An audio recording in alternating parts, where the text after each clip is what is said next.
Hello, what's up sa inyo guys? So for today's video guys ay magluluto nga tayo ng mora pero masustansyang ulam guys. So kung wala kang naisip guys, pwede nyo itong gawin. So unang-unang sangkap natin guys, ayan, hiniwa na po pala na magluluto yung repolyo. Yan. Hiwa-hiwain lang natin yan guys. Hanggang syempre mahiwa na. Slice natin ng maigi para suabe. Then yan, lagyan natin sa lalagyan. Then after yan guys, ay sinunod na natin yung carrots. Sinunod na pala nang magluluto yung carrots. Hiniwa-hiwa. Yan, slide lang, hiwain lang natin maliit guys. Yan, slide lang natin yan. Half natin. Then after yan guys, ay hihiwain pa natin ng medyo maliit. Yan. Para masarap yung kain natin guys. Sakto lang yung hiwa ng mga gulay. Hiwa. And then, after nyan ay hatiin sa gitna. After nyan guys, lagay na natin sa lalagyan. Siyempre, pagsama na natin. Then, sinunod na po natin yung onion leaves. Ayan, hiniwa na po natin yung onion leaves. Kakapiranggot lang na onion leaves guys. So, kapag may onion leaves na tayo guys, ay hindi na tayo siyempre maglalagay ng sibuyas. So, yan, onion leaves lang sapat na. Then, after niya maghiwa-hiwa ng onion leaves, guys, lagay lang natin dyan. Huwag natin isama dun sa sa repolyo at carrots. Then, after niyan, mayroon tayo ditong bawang na ilang piraso. Hindi na namin dinuro, guys, kasi may mga chikiting kami na hindi kumakain. Baka makakain sila. So, yan, hugasan natin yung gulay, guys.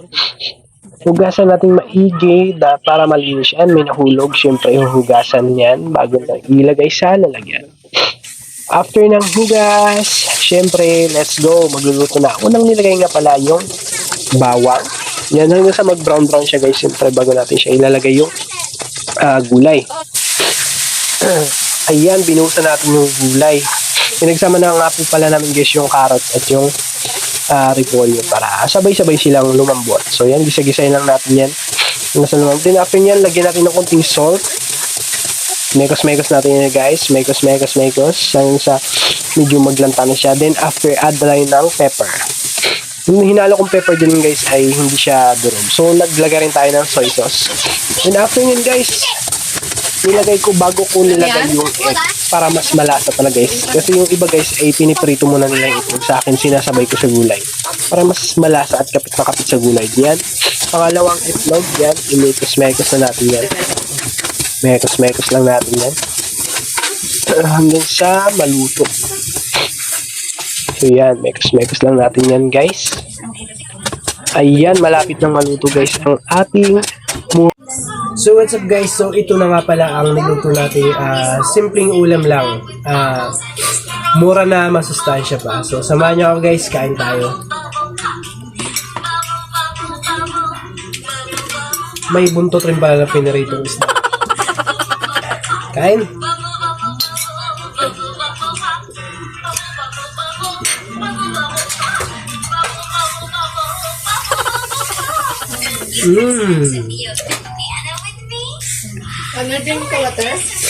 Ang sarap guys.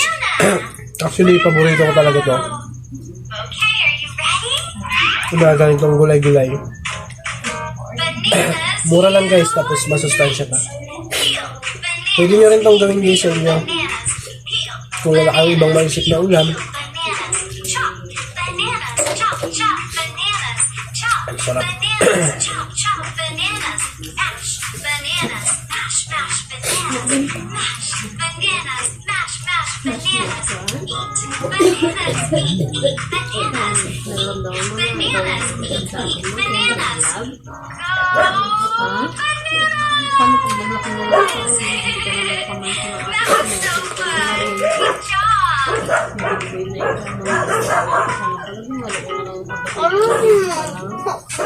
Bakit? Ano kasi mukha niya uho? You pretend to be a banana with me? Oh, Go like this and pretend you're a banana.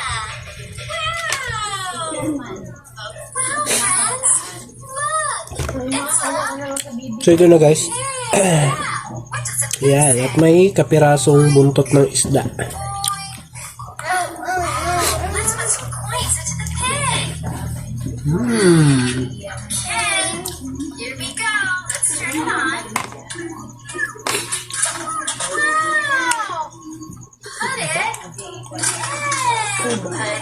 Ah! Woo! Sarap. Good. Use the end and the coins will go in. Put it in, put it in, put Mm. it in. Sakto yung ano guys. Pagkaluto ng gulay. Magaling talaga yung magluto nito. Yung nagluto nga pala nito guys, ito guys. Tcharan!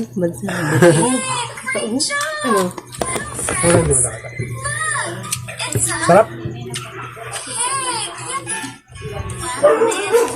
Swimming in the water. Swimming in the water. Ilagay mo ng ano. Swimming in the water. Bubble, bubble, bubble, bubble, bubble. Kaya naman palang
So yun. Taob guys. Sana nabusog kayo kasi ako nabusog din ako. Hanggang sa muli.